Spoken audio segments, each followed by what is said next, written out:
What is going on, everybody? It is your boy once again, Dylan DeVillian, coming back at you with some Total Extreme Wrestling 2020. For those of y'all watch the previous episode, I am trying something new. I shouldn't say I. We are trying something new. And we are doing a brand split in the year 2003.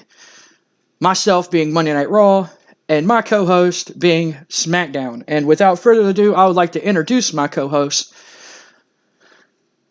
What's up, Dylan? What's up, man? See you for the first time, D.B.Alexander with the Smackdown brand. Man, I can't tell you how ready I am for this brand split. I am too, man. I am too. And as you can see, we already open up the show with a banger. And I guess it will be my job to explain to you what's going on because you haven't.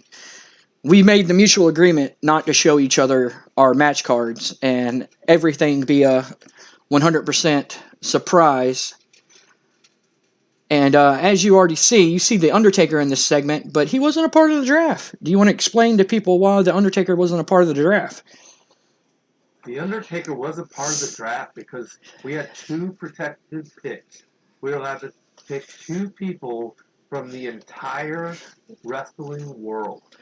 And I have... Yes. I'm sorry. Go ahead. No, go ahead. Yes. I picked probably one of the greatest professional wrestlers of all time. My personal favorite wrestler of all time. It's a toss-up between him and Jericho. I'm still salty about Jericho, by the way. But my hand-picked wrestler was The Undertaker. And I believe you want to keep yours a secret. You don't want people to know who you hand-selected. Hey, the less I tell them, the more they're going to tune in. That's right. That's right, brother. So, as you see, like always, you can pretty much, as they say, you can mark your calendar by it, because I always like to open up my shows with the opening promo. And in this time, we open up Monday Night Raw, and we have Stephanie McMahon in the middle of the ring. And she says, "Welcome, everybody, to the new era of Monday Night Raw." She said last year, the new GM of Smackdown, Eric Bischoff, was in charge of Raw. And as the A brand, he let ratings kind of slump. So my dad, Vincent Kenny McMahon, put me in charge of Monday Night Raw to make sure that the A brand stays the A brand. And what better way to have the first Monday Night Raw after WrestleMania with some huge matches tonight. Like WWE.com said, all the titles from both Raw and SmackDown brand have been vacated. And I am somebody who likes fairness. So tonight, we are going to have a huge main event for the World Heavyweight title. We will also see the women's title and the tag team titles on the line tonight. The fans go crazy, man. The fans are just like, "Oh my God, three title matches on Raw for free TV." And Stephanie McMahon goes, "So I would like to first announce that the first participant in tonight's big main event is," and all of a sudden you hear, "Time to play the game!" And Triple H comes out on stage, and Stephanie kind of looks upset that she got cut off. You know, even if it is Triple H, she seems kind of mad that she's been cut off. Triple H comes to the ring and goes, "Well, this is a bit. I've been reading online that everybody said that since I was the first number one draft pick, that you were gonna favor me over everybody else. And I just want to be the first one to say that you're goddamn right she is." And then Stephanie kind of gives him a look, and she goes, "No." And Triple H looks confused, and he's like, What? What did you just say?" Stephanie goes, "Well, Triple H, with Eric Bischoff in charge, well, Hunter, with Eric Bischoff in charge, and you as world champion, ratings were kind of down. So if you want a shot at the world heavyweight title, then you're going to have to earn it like everybody else. And Triple H goes, he's like, what the hell? I was champion for almost a whole year. He's like, if it wasn't for this stupid draft, me and my Evolution friends, Randy Orton, Batista, and Ric Flair, would still be on top of this damn brand. And she goes, well, it's a new era, and things have changed. But she's like, but you are in tonight's main event. And Triple H goes, who am I facing? And at that time, all of a sudden, you hear, if you smell what The Rock is cooking. And The Rock makes his way out, and the fans pop. As you know, this is the WrestleMania that The Rock finally beat Stone Cold Steve Austin. He finally beat Stone Cold Steve Austin in that epic encounter that they had. He comes out. He has a new swagger, new purpose about him. The fans are... He's supposed to be a bad guy, but the fans just... it's like a heel Stone Cold Steve Austin. It's impossible to do. The fans are just not going to boo you, you know. He's been a beloved babyface for years. It's impossible to boo somebody like The Rock, you know. So the fans are cheering for him. He comes out to the ring. He has a microphone in hand. And he goes, hello, Stephanie. Hello, dumbass. And Triple H looks at him and is like, what the fuck? And he's like, anyway, enough with the jokes. He goes, I would like to personally thank you for drafting me to Monday Night Raw as your second overall pick. From that stupid idiot Eric Bischoff, who, thank God, I did not get drafted to his show on Smackdown, because this whole last year, I haven't had fair competition. I've been shown favoritism from Triple H and all his guys, and I never had my proper shake at the world title. And Stephanie goes, well, that's all fixing to change. She goes, like I was saying before I keep getting interrupted, tonight's main event will be, and then all of a sudden Stone Cold Steve Austin's music hits, and he comes out to the ring, brother. And Stephanie's looking agitated now. Stephanie's looking agitated. And Stone Cold gets in the ring, and he looks right at The Rock, you know, and the fans are, Rocky Austin, Rocky Austin. And Stone Cold puts his head down, and he extends his hand out and shakes The Rock's hand. And he goes, now, Stephanie, I know that you drafted me to Monday Night Raw, but I've been giving this a lot of thought before WrestleMania, and I've been giving it thought after my loss at WrestleMania, and so I would like to say, if you're booking me in tonight's match, main event match, then I don't want to be a part of it, because at this time, I'm officially retiring. And the fans are shocked, man. Stone Cold announces that he's retiring. And he extends his hand out to The Rock. He shakes The Rock's hand. He extends his hand out to Triple H. Triple H kind of just looks at him. And then Triple H shakes his hand. And then Stone Cold says, so, if I may, I would let you announce your main event. But if I was in it, I have a suitable replacement for me. And Stephanie goes, are you going to let me announce the match? Or are y'all just going to keep interrupting me? And she goes, like I said, tonight's main event will be a fatal four-way matchup for the World Heavyweight Championship. In one corner, you're going to have the People's Champion, the Great One, The Rock. In one corner, you're going to have my husband, the Cerebral Assassin, Triple H. The other corner was going to be Stone Cold Steve Austin, but Stone Cold says that he's retiring. So Stone Cold, who do you have as your replacement? And Stone Cold goes, well, I'll let that be a surprise tonight in tonight's main event. So Stone Cold ain't going to say who's going to take his main event. And Stephanie goes, okay, well, that leaves the last man.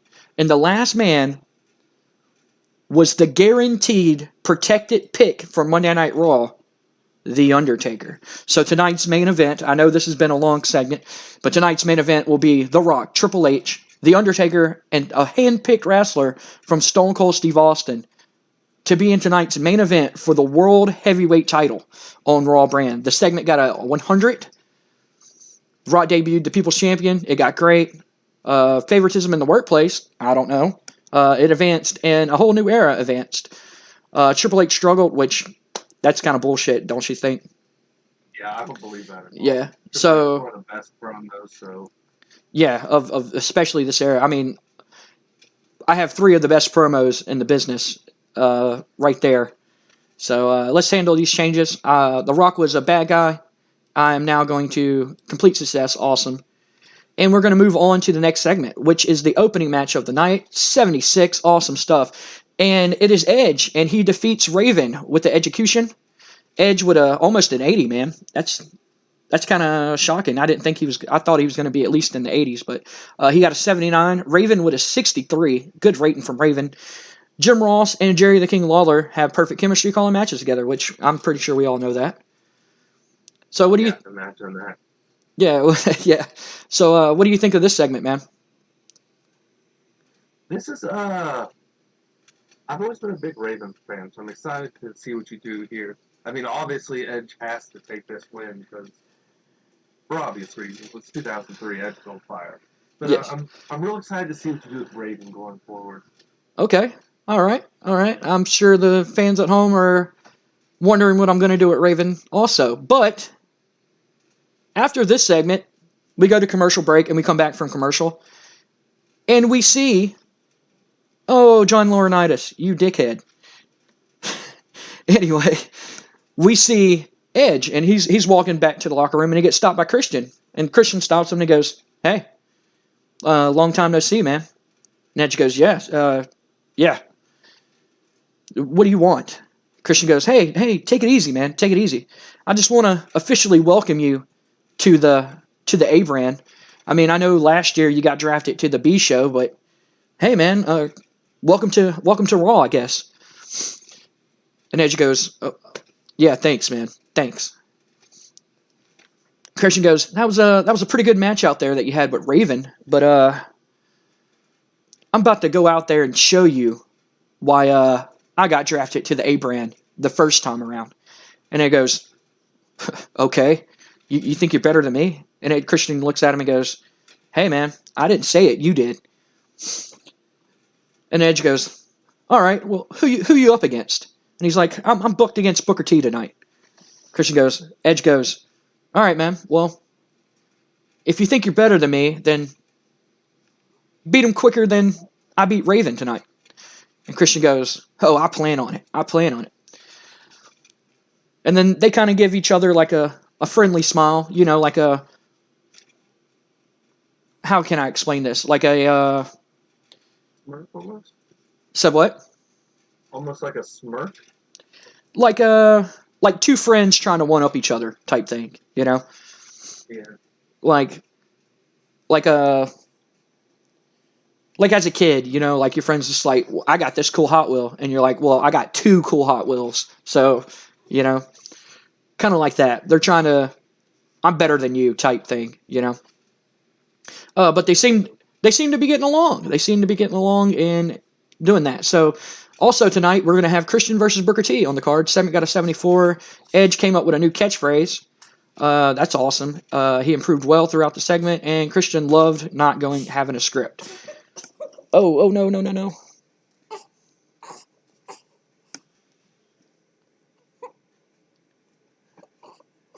It's really interesting to see what the dynamic's going to end up being between Edge and Christian.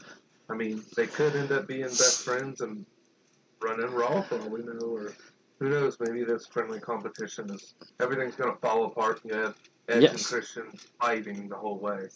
Yeah, man, we're just going to have to, you fans at home are just going to have to tune in and find out what happens between Edge and Christian. But like I was saying, Christian's going to go one-on-one with Booker T tonight. Johnny Ace is a terrible road agent, so probably going to fire his ass. I don't know. But 74. All right, next segment. Oh, and this is the Dudley Boy segment. For some reason, it says Josh Matthews. I don't know why, but it's Lillian Garcia. I guess I swapped them out at the last minute. I don't know. But Lillian before tonight's tag team match, it's going to be the Dudleys versus Lance Storm and William Regal for the WWE, the World Tag Team titles. I have the World Tag Team titles. You have the WWE titles. Segment got a 65. Bubba Ray did good, and announcing color commentary. But anyway, she stops him and goes, "Guys, y'all are probably one of the best tag teams to have ever been in the business.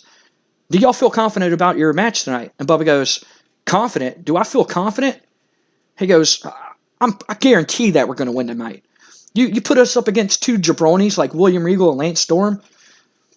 I mean, I'd rather go take a nap than watch these two guys in the ring. I mean, they're about as charismatic as watching. They're about as fun watching wrestle than paint dry. He goes, we're here to do one thing, and that's win. And you know what we're going to do tonight? We're going to win. And you know what we're going to do next Monday Night Raw? We're going to win. And you know what we're going to do at Backlash pay-per-view? We're going to win. And we're going to show every fan and the attendants and the fans watching at home why we are the best tag team in professional wrestling today. Devon, let them know. And he says, "Oh, my brother, testify." And they go on to the match. Segment got a 65. The tag team match is the Dudleys versus William Regal and Lance Storm. That match is next. And William Regal and Lance Storm defeat the Dudleys when Lance Storm pinned Devon Dudley. Lance Storm and William Regal win the WWE World Tag Team Championships. It is a segment 61, Bubba 70. Devon with the better rating than Bubba. Bubba seemed off his game. Wow. Devon with a 72. William Regal 67. Lance with a 63. Bubba off his game. That's probably why. They have excellent chemistry, and of course, the announcement lifted the match, man. What do you think of this? That's ridiculous. Lance Storm should have a higher rating than everyone in this segment. I love William Regal and the Dudleys, but Lance Storm is such a good worker. If this is a promo, I would say Lance should be on the bottom. But in-ring work, Lance should have been head and shoulders above everyone. Put some respect in that man's name. As you know, I drafted Don Marie to my show, and Don Marie was supposed to help them win, and I don't know what happened. Oh, no, that's that. I guess I didn't book it. Okay. I guess I didn't book it. Anyway, Don Marie was supposed to help William Regal and Lance Storm win. She was going to distract, like she was going to, shake her butt or distract them somehow. End up causing William Regal and Lance Storm to get the win. That's what was supposed to happen, but I guess I didn't book it. But they end up winning the tag team titles. After the match, there's Don Marie. Okay. After the match, they're celebrating backstage. Lillian stops them and goes, "Guys, I would say that would be the upset of the year." And William Regal goes, "Oh, no, love. Upset is not the word. It was guaranteed that we were going to win tonight's match.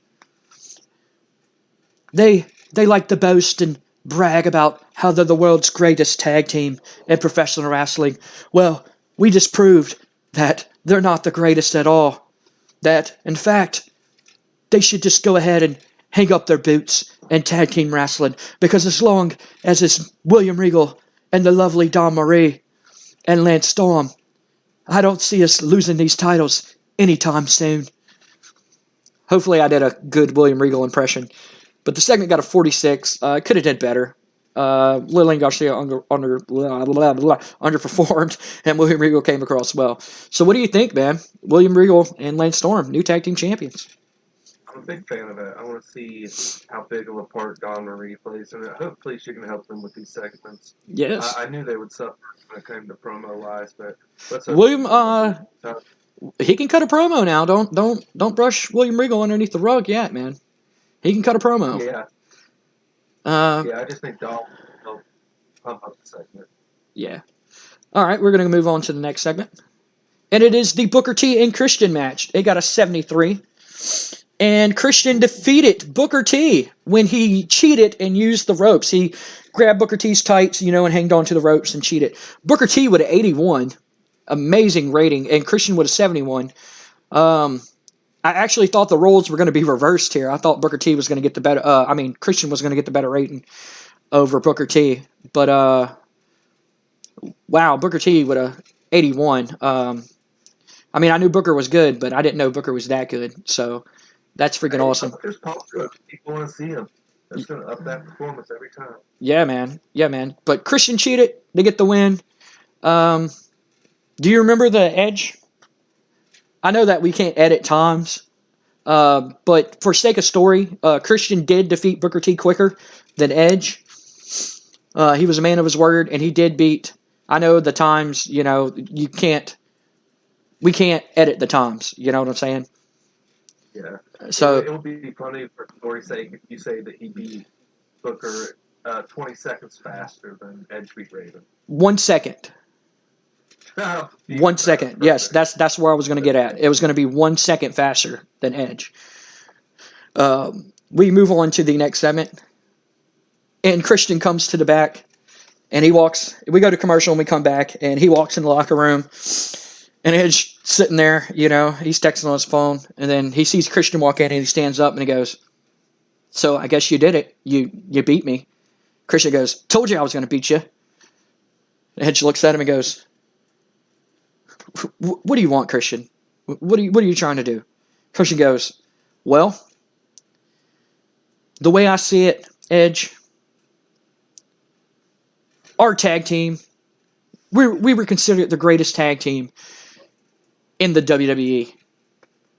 We've been in many matches. We've been through hell together, taking on the Dudleys and the Hardys in TLC.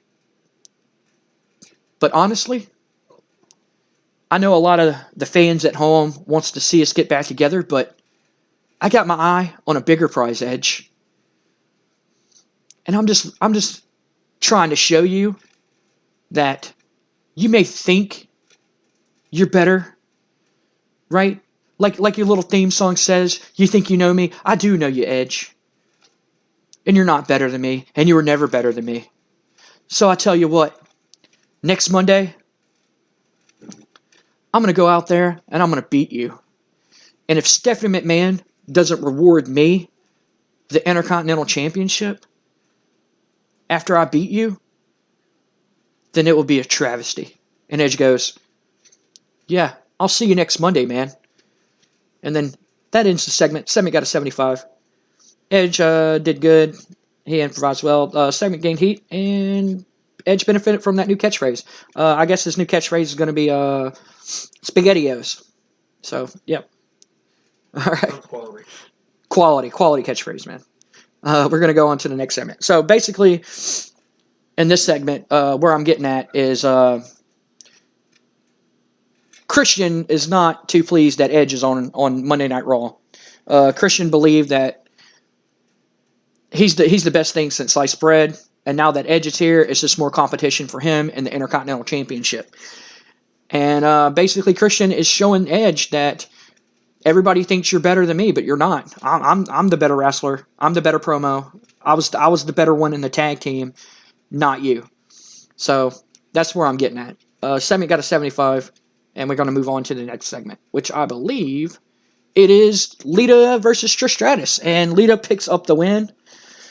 Obviously, I'm a huge Lita mark, and Lita picks up the Women's Championship. Segment got a 51, not bad. Trish Stratus with a 61, that's amazing. Lita with a 58. Jim Ross, and yeah, we already knew that, announcing and everything like that. But Lita picks up the win. Lita is now the new WWE Women's Champion. We're going to move on to the next segment. What do you think about this, man? Good stuff. The ratings kind of low. Sometimes I don't understand the ratings to this. It doesn't make any sense. 58 to 61. That definitely doesn't average out to 51. Yeah, no. But let's keep rolling. Game mechanic. Can't do nothing about that. Yes. After the match, Lillian, oh my God, a 33. Oh my God. Woo. Oh man. I love these ratings. I got to find a better interviewer. Lillian Garcia interviews Lita.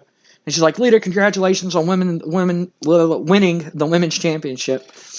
Lita goes, "Thank you. I'm going to be a fighting champion. I want to be a role model to little girls everywhere.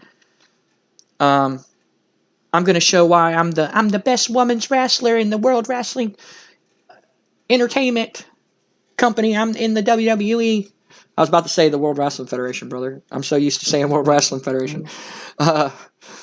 World Wrestling Entertainment I want to be a role model to little girls everywhere, and I hope they can look up to me and everything that I do. And yeah, so Lita doing the typical babyface promo of "I love you guys, thank you, blah blah blah." Okay, so we're gonna move on to the next segment, which I believe is the main event. I believe it's the main event. Good babyface stuff. Yes, I believe it is. It is the main event. I'm positive that it's the main event. So, if it's not the main event, I'm sorry. We'll just click next segment. It is the main event. Okay, I wanted that to be a surprise. So Steve Austin picks Kane as his replacement. He believes that Kane should take his place in the match. The match got an 81, which is I don't know why. Probably because of that and the storyline having low heat. But they drew. Kane drew with Triple H, The Rock, and The Undertaker when the referee was forced to rule this match as a no contest when all hell broke loose. So all the men are in the ring. They're having a competitive match. Then all of a sudden, I'm glad it didn't say what happened. All of a sudden, Brock Lesnar's music hits, and all four guys are in the ring. It's a stare down between Triple H and The Rock. You know, Kane and Undertaker are fighting each other. They're down or outside the ring, and it's Triple H and The Rock in the ring, and then Brock Lesnar's music hits with Paul Heyman right behind him. And Paul Heyman's like, "Go out there, make a name, show him, show him, show him." And Brock Lesnar gets in the ring, and Triple H and The Rock stand there, and they look at him. And then Triple H and The Rock kind of look at each other like, let's beat the hell out of this little jabroni, you know what I'm saying? But Brock Lesnar's not no jabroni. Brock Lesnar fucking clotheslines the shit out of The Rock. He F5s Triple H. Kane hits him from behind. Brock Lesnar no-sells it. He fucking does the big knee to Kane. He F5s him. Undertaker, they have a stare down between him and the Undertaker. They start slugging it out. Undertaker kind of gets the best of him. Then Brock Lesnar hits him with a knee, F5s him. Brock Lesnar stands in the middle of the ring as Paul Heyman is looking at the hard cam and being like, "Stephanie, you forgot about him. You forgot about him. You forgot about him." So we're going to move on to the next segment. That got a 90. Brock Lesnar comes out, and he ruins the main event. He comes out. He's pissed off that he's not in the world title picture, that Stephanie McMahon didn't even consider him. And with Paul Heyman behind his back, encouraging him, Brock Lesnar just comes out there and fucking destroys everybody. And that's the end of the show. That segment got a 90. So what do you think about that, man? That's money. That's how you end your first show. Yeah, man. So much stuff going on. All the big players are here. I hate to say this, especially for the fans that watch, but do you honestly think I was going to give the world title match away on free TV? Do you think I'm going to do that? No. No, you're going to have to wait. You're not going to WCW this time. No, brother. No, I'm not giving away free world title matches, man. It's all story. You got to tell a story, man. You give away stuff for free, then what do you got to look forward to? You know what I'm saying? If you open up all your Christmas presents early, what are you going to open up on Christmas? You know what I'm saying? Nothing. Exactly. So Brock Lesnar comes out, and he said, "Fuck that shit." He's like, "I'm the number 3 draft pick. I was the number 7 draft pick overall, number 3rd draft pick for Monday Night Raw, and I'm not even considered. I mean, I got drafted higher than Kane, of all people. You know? Like, Triple H got picked, then The Rock, and then Brock Lesnar, and I'm not even in the match, you know? Like, I'm not even considered for this match? Okay, alright, I'll show you." So he comes out, and he wrecks shit. And that ends. Oh, man, what the fuck? We got a 75, brother. I lost Pop in 11 regions. Okay, yeah, that hurt me bad. The not having enough interesting storylines going on. So, yeah, that hurt me bad. That hurt me real bad, but it'll be okay. It'll get better. Yeah. Oh, and the pre-show was A-Train versus defeated Kevin Steen. That match got a 39. A-Train did not get drafted, and he was on Heat Brand. I went ahead and picked up my 2 picks for the month. That of A-Train and Scotty Too Hottie from the Heat brand. I used my Heat rule, like we talked about. Mm-hmm. And I went ahead and picked up A-Train and Scotty Too Hottie because I drafted Rikishi. But that is Monday Night Raw, man. What do you think? It's a really good show. You have started a lot of really good stuff here. I'm excited to see next week. And don't you have a pay-per-view coming up soon? Yes, I have the first pay-per-view, and I believe it is, I want to say week 4 or week 3, Sunday week 3 or 4. I thought it was week 3, but I could be wrong. I would have to look after we get done with this. We were in New Jersey, by the way, the Boardwalk Hall in front of 16,000. That's a good show. Yeah, That's man. a good show. I don't know why. Well, I know we don't have enough entrance and storylines going on. I think we have to have because I think we're supposed to have 5 because of our main core product. I think we're supposed to have 5. But I went ahead and did. Yeah, I can't do 5 storylines on Raw and have enough time to show it all on Monday Night Raw. So what we're gonna do is I got my storylines going, and then I'm gonna give you the rest, and hopefully that will balance out our ratings. That we have enough storylines going on. So maybe next Monday Night Raw we'll get a better rating than a 75. I'm sure we will. Yeah. Yeah, we usually, most of the time, like even every save that I do, like most of the time it takes a while before I start learning who's good and who's not good and who to book against and who not to book against. Like, I guess anybody playing TEW and anything like that. But you got anything to say, man? I mean, you already know me. I can sit here and talk for hours, so. I'm at an emotional high right now. It's such a good show. Let's close this thing, get out of here, and we'll get ready for the next show. Yeah, man. This was so good. Wait for the next. Yes, the next show is Smackdown, which will be your show. Any teaser that you wanna give to the fans at home? Any teaser.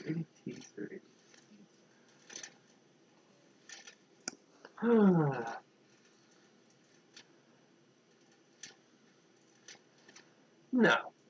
We'll leave this one wide open. All right. Fair enough. So that was Monday Night Raw, man. Thank y'all for watching. Please click one of the icons on the left or right side of the screen. I believe the subscribe button is going to be on the right, and an awesome video is going to be on the left that y'all can watch and enjoy with y'all's free time. Please like the video, comment down below. Let us know if y'all are liking this. Let us know what y'all would like to see. Let us know who y'all want to push, man. If you want to see a guy get pushed, leave a comment down below on any of the videos. Even my WWF 97 save. Y'all want somebody to get pushed? Comment down below. You know, that's the only way I can keep y'all entertained and keep it fun for me too. And give me a challenge, you know. But yeah, man, this has been Dylan the Villain with my co-host D.B.Alexander. And this has been the Smackdown vs. Raw brand split 03 Monday Night Raw. And we will see, I'm used to saying I'll see you on the next one. We will see you on the next one, which would be SmackDown. And like I always say, if you can't play with each other, man, what do? Play with yourself. He said it, not me. Peace out, guys.